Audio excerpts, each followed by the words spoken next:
Good afternoon बच्चों।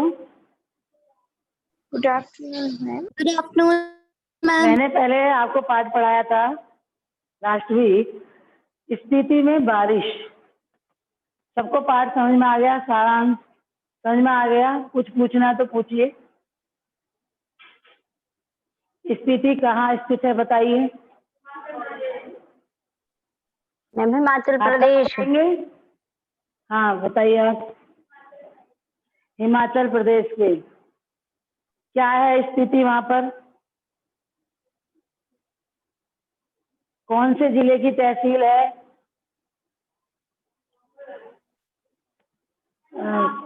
रूपाली। रूपाली नाम है ना आपका?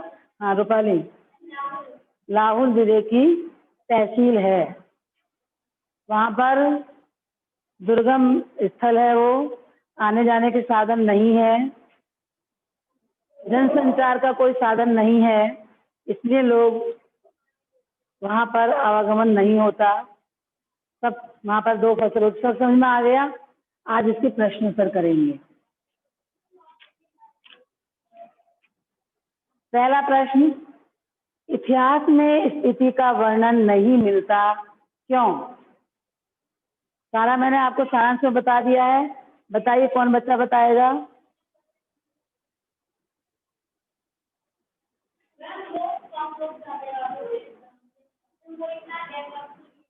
डेवलप नहीं है। आप क्या लिखेंगे उत्तर में? क्या लिखेंगे? दुर्गम स्थल है। ठीक है। इतिहास में स्थिति का वर्णन नहीं मिलता क्योंकि स्थिति, समझ लीजिए, ऊंचे दर्रों और कठिन रास्ते हैं, इसलिए वहां इतिहास में इसका वर्णन बहुत कम है। अलंघ्य भूगोल है। अलंघ्य का मतलब है जिसको लांघा न जा सके। लांघना मतलब पार करना, जिसको पार न किया जा सके, ऐसा यहाँ का भूगोल है। और यहाँ पर जनसंचार के कोई साधन नहीं है। यहाँ पर वायरलेस सेट के जरिए ही, जो केलंग और काजा के बीच संबंध होता है, उसके जरिए ही होता है। यहाँ पर फसल कम होती है, 2 ही फसल हैं, 2 ऋतु हैं। कहने का तात्पर्य यह है कि ना तो वहाँ पर हरियाली है, दुर्गम स्थल है, वहाँ की जो पहाड़ों की ऊंचाई है 13,000 से 21,000 फुट है, जहाँ जाना बहुत कठिन है, इसलिए इतिहास में इसका वर्णन नहीं मिलता और यह हमेशा स्वतंत्र रही है। तो साम्राज्य कैसा रहा है? स्वतंत्र है। भूगोल ही इसकी रक्षा करता है और भूगोल ही इसका संहार करता है। ठीक है, ये आएगा इसमें। समझ में आ गया सबको? दूसरा प्रश्न है आपका, स्थिति के लोग जीवन यापन के लिए किन कठिनाइयों का सामना करते हैं? स्थिति के लोग जीवन यापन के लिए किन कठिनाइयों का सामना करते हैं? पूरे पाठ में आपकी कठिनाइयां ही हैं। पहले कठिनाई तो यही है जो पहले प्रश्न में है कि यहाँ आवागमन के साधन नहीं है, जनसंचार के साधन नहीं है, एक दूसरे से वार्ता नहीं हो सकती, आना जाना नहीं हो सकता, तो विकास कैसे होगा? दूसरी कठिनाई है यहाँ पर फसल कितनी होती है? 2 फसल होती हैं, जिसमें 4 चीज ही होती हैं, गेहूं, मटर, जौ, सरसों। यहाँ लकड़ियां भी नहीं है। ठंड इतनी अधिक, पॉइंट करके लिख देंगे, ठंड इतनी अधिक है कि आदमी बिल्कुल अकड़ जाता है। शूल की तरह हवा चलती है, जैसे हवा चलते तो लगता है शूल। और लकड़ियां भी नहीं है जिससे सर्दियों में लकड़ियों से अग्नि जलाकर बचाव हो सके। 2 ऋतु हैं, बसंत और शीत ऋतु। बसंत जून से सितंबर तक रहती है, 8-9 महीने दुनिया से कटे हुए होते हैं और बसंत में दिन गर्म होते हैं, रात ठंडी होती है। यहाँ के पहाड़ नंगे हैं, वीरान हैं। यहाँ पर सिंचाई के कोई साधन नहीं है, बारिश नहीं होती है, सारी परेशानियां हैं जीवन यापन में। वहाँ के लोगों को ये सब कठिनाइयों का सामना करना पड़ता है। पॉइंट बनाकर आप लिख देंगे। समझ में आ रहा है बच्चों? जो हमारे बच्चे अपने अपने घर बैठे हैं उनकी मुझे कोई आवाज नहीं आ रही। Anjali, Raghav, Yes, ma'am. समझ में आ रहा है? दोनों प्रश्न समझ में आ गए? जो प्रश्न समझ में नहीं आए पूछ लेना फौरन।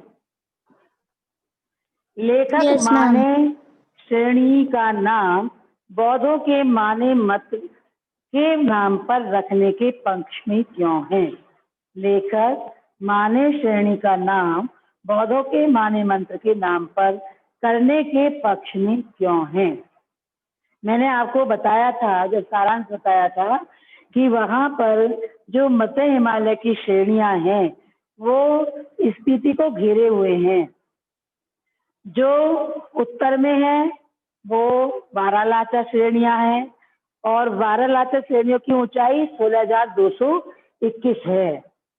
इस पर्वत श्रेणी की 2 चोटियों की ऊंचाई 21,000 से भी फीट ऊंची है। दक्षिण में जो चोटियां हैं वो माने श्रेणी की चोटियां कहलाती हैं और उन चोटियों में इसका अर्थ है कि बौद्धों के जो माने मंत्र है उसके नाम पर ही इस चोटी का नाम रखा गया है। मैंने मंत्र आपको बताया था, कौन सा मंत्र है? ओम मणि पद्मे हूम। ओम मणि पद्मे हूम इनका बीज मंत्र है बौद्ध जनों का, जो बौद्ध धर्म को मानते हैं। इसका बड़ा महत्व भी है, महात्म्य भी है और इसी को ही वो संक्षेप में माने कहते हैं। तो इस श्रेणी का नाम इस माने मंत्र के ऊपर ही रखा गया है, क्योंकि इन पहाड़ियों पर इतना अधिक जाप हुआ है कि उनको यही नाम दे दिया गया। सबको समझ में आ गया? 12 लाचा की जो चोटियां हैं उसके दक्षिण की जो चोटियां हैं वो माने श्रेणियों के नाम से प्रसिद्ध हैं। वहां के का बीज मंत्र जो है आपका ओम मणि पद्मे हुम है, जिसको वहां के लोग, बौद्ध लोग बहुत मानते हैं और उसी वहां पर बैठकर बहुत जाप भी हुआ है। जाप के कारण इनको इन चोटियों का नाम क्या रख दिया गया? माने चोटियां रख दिया गया। क्लियर हो गया क्वेश्चन या नहीं? अगला क्वेश्चन देखते हैं। ये माने की चोटियां बूढ़े लामाओं के जाप से उदास हो गई हैं। इस पंक्ति के माध्यम से लेखक ने युवा वर्ग से क्या आग्रह किया है? अभी मैंने बताया कि यहाँ पर माने चोटियां हैं, माने चोटियों का नाम क्यों पड़ा? माने चोटियों पर बहुत अधिक जो बूढ़े लामा हैं, बूढ़े लोग वहाँ के, वो क्या करते हैं? जाप करते हैं और देश विदेश से जो लोग वहां पर नहीं जाते क्योंकि आवागमन का साधन ही नहीं है। लेकिन लेखक क्या चाहता है? वो उदास क्यों गई है? जब कोई आता नहीं, जाता नहीं, वहाँ हंसी नहीं, पेट्रोल नहीं, मनोरंजन नहीं, तो वहां पर क्या हो गया? वो चोटियां उदास हो गई हैं। युवा वर्ग से क्या अपेक्षा रखता है, क्या विनय कर रहा है वो, कि देश और दुनिया के मैदानों से और पहाड़ों से युवक युवतियां यहाँ आए, पहले तो अपने अहंकार को गलाएं, फिर इन चोटियों के अहंकार को दूर करें। कैसे अहंकार को? ये जो उदास हैं, बर्फ से ढकी हुई हैं, निर्जन हैं, तो वो कहते हैं कि वो आए और इनके अहंकार को दूर करें। क्योंकि जब युवक युवतियां आएंगी तो क्या करेंगे? वो किलोल करेंगे, अट्ठास करेंगे, खेलेंगे, कूदेंगे। तो जो यहाँ पर जाप के कारण आर्दनाद जमा हुआ है, चारों तरफ चोटियों पर क्या है? बर्फ ही बर्फ है। वहां के पहाड़ तो क्या है? वीरान है, नंगे हैं, नीरस हैं। तो वहां पर जो आर्द्रनाद जमा हुआ है वो इन युवा युवतियों के अट्ठास से पिघलेगा। इसलिए लेखक युवाओं को निमंत्रण देना चाहता है कि युवक मैदानों से, पहाड़ों से आए और यहाँ पर आने के बाद यहाँ पर चहल पहल हो, यहाँ का अहंकार समाप्त हो, यहाँ पर जो आर्द्रनाद है वो समाप्त हो जाए, पिघल जाए। अन्य पहाड़ी स्थल पे तो जाते हैं, वहाँ सब कुछ मिलता है, खाने का, पीने का, रहने का, स्केटिंग का, सब चीज मिलती है। लेकिन यहाँ पर नहीं है क्योंकि आने जाने के साधन नहीं है। इसलिए हम सबको लेखक आमंत्रित कर रहा है कि वहां पर आओ, वहां पर अट्ठास करो। अट्ठास करना जोड़कर हंसना, खिलोल करना, वहां पर खेल करना, मस्ती करना, मनोरंजन करना। क्लियर? अगला क्वेश्चन देखेंगे। वर्षा यहाँ एक घटना है, एक सुखद संयोग है, लेखक ने ऐसा क्यों कहा है? आपने सारांश में पढ़ ही लिया था कि इस ऋतु में बारिश नहीं होती, कभी कभी बारिश होती है और उस बारिश को क्या माना जाता है? एक संयोग माना जाता है, सुख की अनुभूति उस दिन होती है। वर्षा ऋतु यहाँ लोगों के मन की साध को पूरी नहीं करती। यहाँ की जो धरती है वो सूखी है, ठंडी है और वंध्या है, वहां पर कोई बारिश नहीं होती। वर्षा उनके संवेदन का अंग नहीं है। हम लोगों के संवेदन का अंग है या नहीं वर्षा? जब बारिश होती है, नन्ही फुहारें चलती हैं या तेज बारिश भी होती है या बादल ही छा जाते हैं, बादल के छा जाने से हमारे मन में एक उत्साह होता है। आपने उत्साह पाठ पढ़ा था? बादल गरजो गरजो, घेर घेर, घोर गर्जन से गगन को भर दो। तो हमारे मन में संवेदना आती है, लेकिन वहाँ ऐसा नहीं है। वहाँ के लोग नहीं जानते कि बरसात में नदियां बहती हैं, बादल गरजते हैं, मस्त हाथी सिंगारते हैं, मोर नाचते हैं और जो प्यारी जो स्त्रियां हैं जो अपने प्रियजनों से बिछुड़ गई हैं वो रोती हैं, कलपती हैं। ये सब वर्णन यहाँ के लोग जानते हैं। लेकिन चारों तरफ हरियाली आ जाती है, सुंदर वातावरण हो जाता है, फूल खिल जाते हैं, तो ये सब यहाँ के लोग जानते हैं।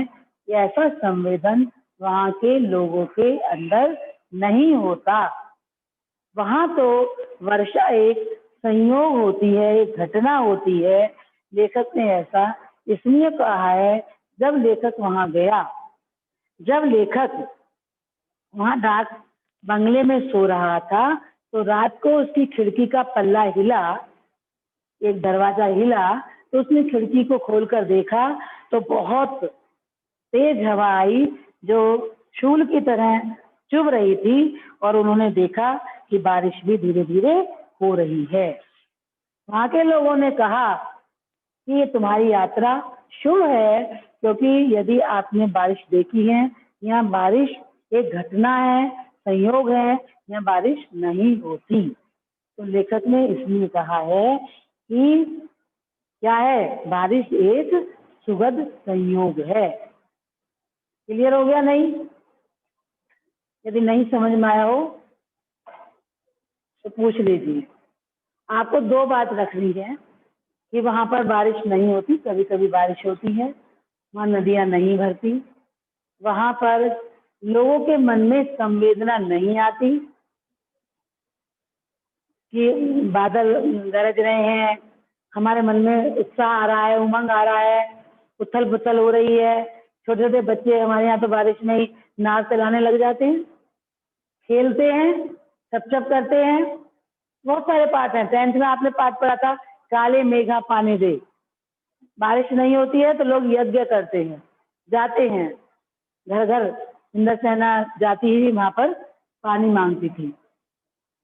गंगा मैया की जय बोलती थी। बहुत सारी बातें होती हैं हमारे यहाँ, तो ऐसी संवेदना वहां पर नहीं है, वहां के लोग नहीं जानते, केवल एक संयोग है वहां तो, क्योंकि वहां बारिश नहीं होती और इसलिए पानी की कमी है। वहां की भूमि सिंचाई के कारण उपजाऊ नहीं रहती, क्योंकि सिंचाई के साधन ही नहीं है। भूमि तो उपजाऊ है, लेकिन सिंचाई के साधन न होने के कारण वहां फसल भी ज्यादा नहीं होती। सभी को समझ में आ गया बच्चों? Yes ma'am. अच्छा, ठीक है। मैं हाँ बोलो।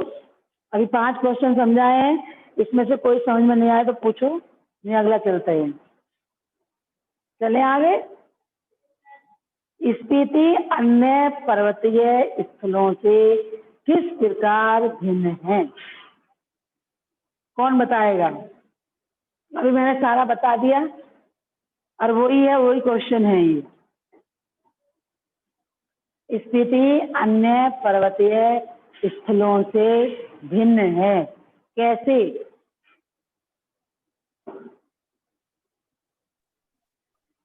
मैम और पर्वतीय स्थलों में बारिश होती है, वहां का जो मौसम होता है वो बहुत अच्छा होता है, लेकिन स्पीति में बारिश होती ही नहीं है।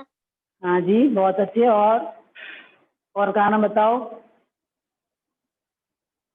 मैंने अभी बताया था, बस स्थल पर हम सब लोग जाते हैं, क्या करते हैं, कैसे रहते हैं, और यहाँ पर कुछ नहीं है, ये भी तो आएगा। पहले आप लिखेंगे यस मैम। मध्य हिमालय की घाटी है, जिसे वे हिमालय जानते हैं। यदि हम हिमालय पर जाते हैं तो वहां पर क्या होती है? स्केटिंग होती है, वहाँ सौंदर्य प्रतियोगिता होती है, आइसक्रीम और छोले भटूरे भी मिलते हैं, और कुल्लू, मनाली, शिमला, मसूरी, नैनीताल, श्रीनगर, सब जगह पर्वतीय स्थल है, हम जाते हैं, मनोरंजन करते हैं, लेकिन वह सब हिमालय में नहीं है, स्पीति में नहीं है। इन घाटियों की ऊंचाई एक तो बहुत अधिक है, यहाँ आना जाना नहीं हो सकता, यहाँ आने जाने के साधन नहीं है। यहाँ के जो स्थिति के लोग हैं वो माने घाटी की चोटियों पर बूढ़े लामा जाप करते हैं, जिससे उनका आर्तनाद वहां पर जम गया है। आने जाने के साधन न होने के कारण लोग वहां पर नहीं जाते, नमक किलोल होती है, न वहाँ अट्ठास होता है, तो इसलिए लोग नहीं जाते, क्योंकि ना तो वहाँ रुकने का साधन है, ना कोई खाने पीने का साधन है, ना आने जाने का साधन है।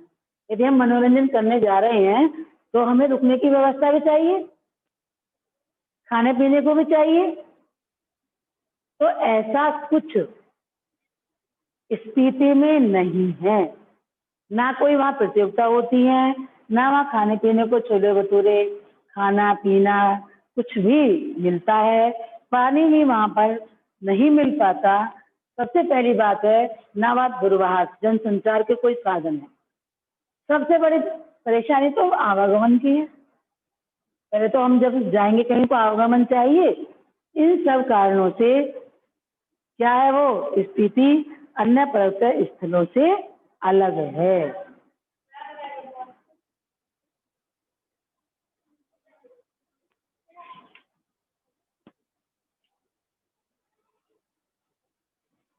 और बताइए।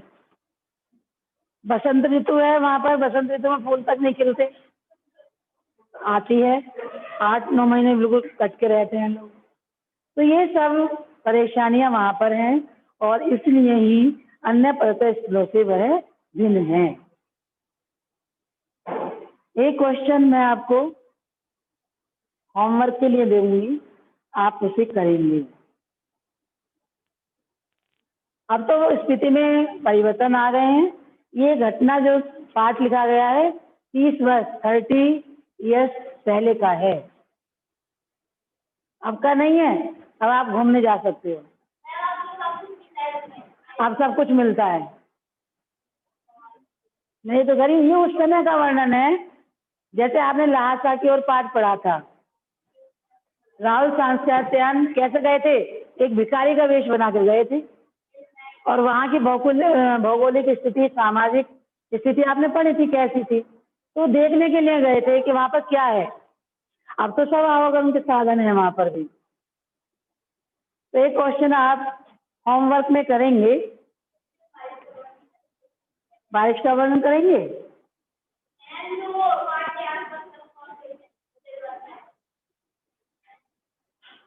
चलिए, 2 क्वेश्चन है आपके करने के लायक। एक तो ये है कि स्थिति में बारिश का वर्णन एक अलग तरीके से किया गया है। आप अपने यहाँ होने वाली बारिश का वर्णन कीजिए, आराम से कर सकते हैं। सावन के महीने से ही शुरुआत हो जाती है हमारे यहाँ तो। दूसरा है, स्थिति में बारिश एक यात्रा वृत्तांत है। इसमें यात्रा के दौरान किए गए अनुभवों, यात्रा स्थल से जुड़ी विभिन्न जानकारियों का बारीकी से वर्णन किया गया है। आप भी अपनी किसी यात्रा का वर्णन लगभग 200 शब्दों में कीजिए। कौन सा प्रश्न करना चाहेंगे आप? अपनी यात्रा का वर्णन करना चाहेंगे या बारिश का वर्णन करना चाहेंगे? अपनी यात्रा का करना चाहेंगे। ठीक है, तो आप जिस प्रकार इसमें बताया गया है वहाँ की भौगोलिक स्थिति कैसी है, वहाँ आसपास कौन कौन से क्षेत्र हैं, उनकी ऊंचाई कितनी है, तो आपका पूरा वर्णन करना पड़ेंगे। आप कहाँ गए, वहाँ पर आपने क्या क्या देखा, पहले आप कहाँ पहुंचे, उसका वर्णन आप अपनी कॉपी पर होमवर्क करके करेंगे। हाँ जी।